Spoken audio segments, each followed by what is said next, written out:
Su visita será toda una aventura espacial. Con la perspectiva de un ave, podrá ver algunas de las gamas arquitectónicas más reconocidas de la ciudad y escuchar acerca de los eventos más importantes de su historia. Tendrá a su alcance una vista espectacular del llamado Emerald Necklace de Boston, la cadena de parques que rodea toda la ciudad como si fuera un auténtico collar. Le contaremos también los detalles más significativos y curiosos de la rica historia cultural de Boston, desde sus museos más conocidos hasta sus bibliotecas y su sinfónica. Y quizás lo más importante, conocerá a la gente que hizo de Boston la ciudad que es hoy. Desde los héroes más famosos que ayudaron a fundar los Estados Unidos, hasta sus líderes de derechos civiles. Inventó con un distintivo campanario de tejado rojo y un pórtico de arcos. Terminada en 1877, fue el mayor logro del arquitecto Henry Hobson Richardson, quien luego diseñó muchas otras obras maestras en todo el estado de Massachusetts, Albany, Pittsburgh y Chicago. La Trinity Church es la parroquia de la diócesis episcopal de Massachusetts. Al otro lado de la iglesia, en la misma plaza, puede ver un edificio que se asemeja a un palacio italiano. Es la Biblioteca Pública de Boston, la primera biblioteca gratuita de los Estados Unidos abierta a todo el mundo. El arquitecto Charles Follen McKim se inspiró en el Renacimiento italiano cuando la diseñó hacia finales de la década de 1880. A principios de la década de 1970, otro famoso arquitecto, Philip Johnson, aportó su propia estética modernista al diseñar el anexo que está justo detrás del edificio de McKim. Hoy en día, además de sus 6.1 millones de libros, la biblioteca contiene más de 1.2 millones de manuscritos, documentos originales y libros difíciles de encontrar entre estos. Ediciones muy tempranas de las obras de William Shakespeare, la biblioteca personal del segundo presidente de los Estados Unidos, John Adams, y archivos de la época colonial de Boston. La Plaza Copley recibió su nombre de John Singleton Copley, el famoso retratista estadounidense que inmortalizó a patriotas de la ciudad como John Hancock, Paul Revere y Samuel Adams. La plaza fue construida a mediados del siglo XIX, cuando un masivo proyecto de restauración rellenó las pantanosas tierras de los alrededores en el prestigioso barrio de Back Bay, sobre el que más adelante le hablaremos. Si algún abismo, el aeropuerto de Logan en la parte este de Boston y a la derecha de donde usted está parado en este momento, fue construido sobre tierras ganadas al mar. Y aunque desde aquí no pueda ver las terminales, sí puede ver las pistas del aeropuerto que llegan hasta casi el puerto de Boston. Podrá ver también algunos aviones despegando o aterrizando. Si usted proviene de algún lugar lejano, al llegar probablemente haya conocido el aeropuerto, que recibió el nombre de Aeropuerto de Boston, cuando fue fundado el 8 de septiembre de 1923.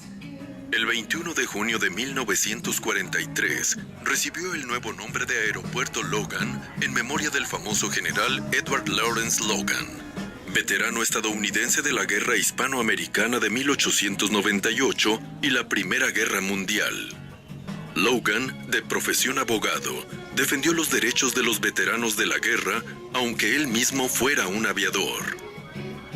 En un principio, el aeropuerto fue usado por la Guardia Aérea de Massachusetts y por el ejército.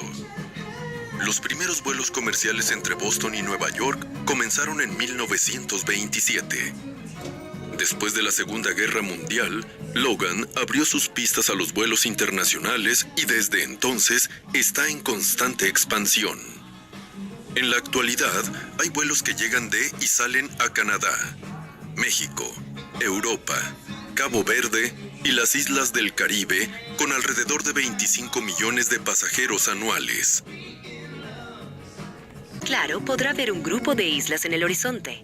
Son las islas del puerto de Boston, habitadas desde hace más de 1000 años. Actualmente, en 21 de las 34 islas que componen el archipiélago, se realizan trabajos arqueológicos en busca de tesoros precoloniales. De todas ellas, la isla de Deer tiene un pasado particularmente oscuro. En la actualidad, no es más una isla. Quedó conectada a tierra firme y en ella hay una planta para el tratamiento de aguas de desecho. Desde aquí se distinguen sus estructuras ovales blancas de 45 metros de altura, llamadas digestores de fangos. En la década de 1670, a raíz de una guerra entre colonizadores y pueblos nativos americanos, la isla fue convertida en una prisión para los indígenas capturados. Muchos de ellos murieron de hambre e insolación. Sus descendientes regresan todos los meses de octubre para conmemorar el sufrimiento y la masacre de sus antepasados. Y en 1847, la isla de Bere sirvió de hospital de cuarentena para muchos inmigrantes irlandeses que, enfermos y empobrecidos, lograron escapar de Irlanda durante la gran hambruna de la patata. En su totalidad, las islas tuvieron colonias agrícolas y pesqueras, cementerios y hospitales, casas pobres y prisiones. En la actualidad, los visitantes de la isla de George pueden entrar al fuerte Warren y los de la isla Spectacle disfrutar de sus hermosas playas. Más lejos, en la parte exterior del puerto, la isla de Little Brewster ofrece una visita a uno de los faros más característicos de los Estados Unidos, el Faro de Boston, que se puede ver desde aquí en un día claro. Construido en 1716, hoy en día hubiera sido el faro más antiguo de los Estados Unidos si los británicos no lo hubieran destruido durante la Guerra de la Independencia en 1776. Es el segundo más antiguo de los Estados Unidos y es una réplica del que se construyó en 1783.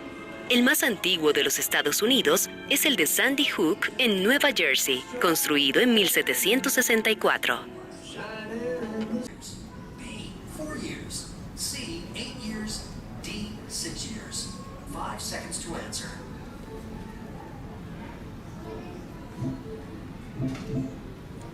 The answer is D.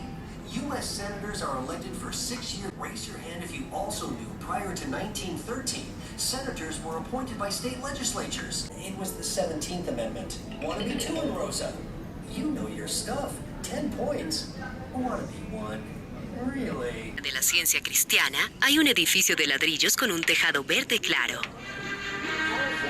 Es el Symphony Hall de Boston, una de las salas de conciertos con mejor acústica del mundo y sede de la Orquesta Sinfónica de Boston y de la de Boston Pops. Fue construida en 1900 por el filántropo y amante de la música Henry Lee Higginson, con la intención de rivalizar con las grandes salas de conciertos en Ámsterdam y Viena. El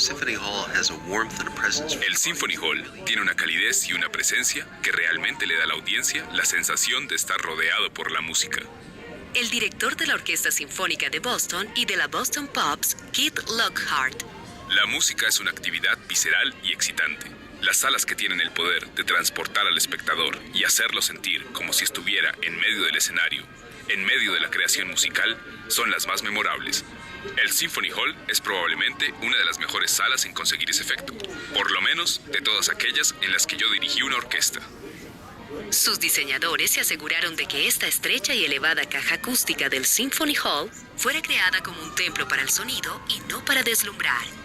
Pusieron toda su atención y cuidado al crear esta caja acústica en la que se iba a interpretar la música.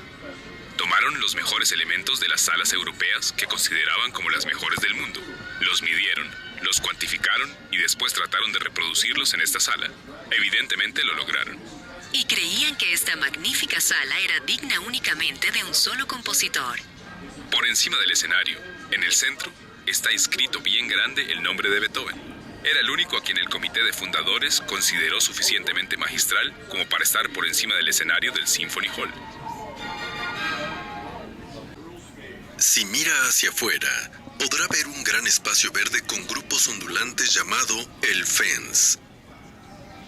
Estos parques fueron diseñados por Frederick Law Olmsted, quien también diseñó el Central Park de Nueva York. Antes de que los límites de Boston y de sus barrios comenzaran a tomar forma, en el siglo XVII, el Fence no era más que una laguna de agua salada. Cuando los colonizadores comenzaron a establecerse en la península de Shamet, las aguas de la bahía comenzaron a contaminarse. Para aliviar los malos olores y riesgos sanitarios que estas aguas sucias representaban para la población, a partir de 1820 comenzaron a implementarse una serie de proyectos para desecar la zona y ganar tierras al mar. En 1882 se creó el barrio de Back Bay y en 1890 el de Kenmore Square.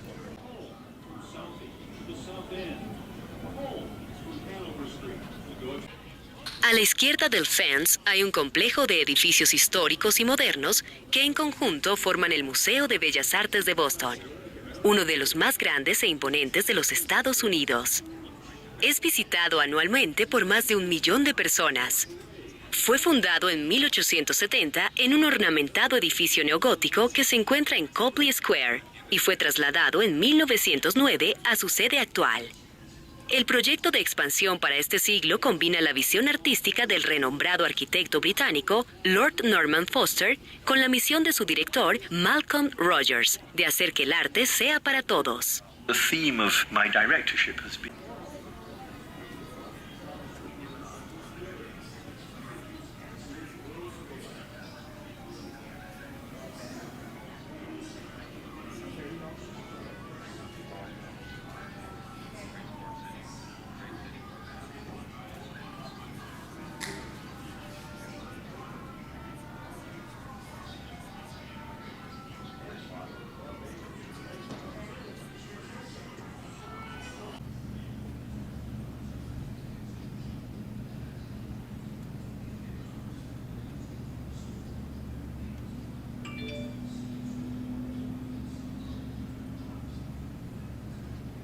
Al otro lado del río Charles, verá un edificio con una cúpula y una fachada con columnas. Es parte del MIT, el Instituto Tecnológico de Massachusetts. Sus 68 hectáreas de superficie se extienden a lo largo de la cuenca del río en la ciudad de Cambridge. Fundado en 1861, su primer edificio estaba de este lado del río en Back Bay. Con más de 70 exalumnos galardonados con el Premio Nobel, hoy el MIT es un monumento a la ciencia y a la ingeniería. Detrás del MIT, a la izquierda, está el corazón de Cambridge, sede de otra gran universidad americana y la más antigua, Harvard. Fue fundada en 1636, tan solo 16 años después de que los primeros colonizadores, llamados también peregrinos, llegaran a Plymouth Rock. Samuel Adams, John Hancock y John Adams figuran entre sus alumnos más famosos. Conocida por sus distintivos edificios de ladrillo rojo, Harvard es difícil de ver desde aquí, pero quizás pueda ver 2 de sus campanarios a la izquierda. Sam Jones, historiador del Sendero de la Libertad.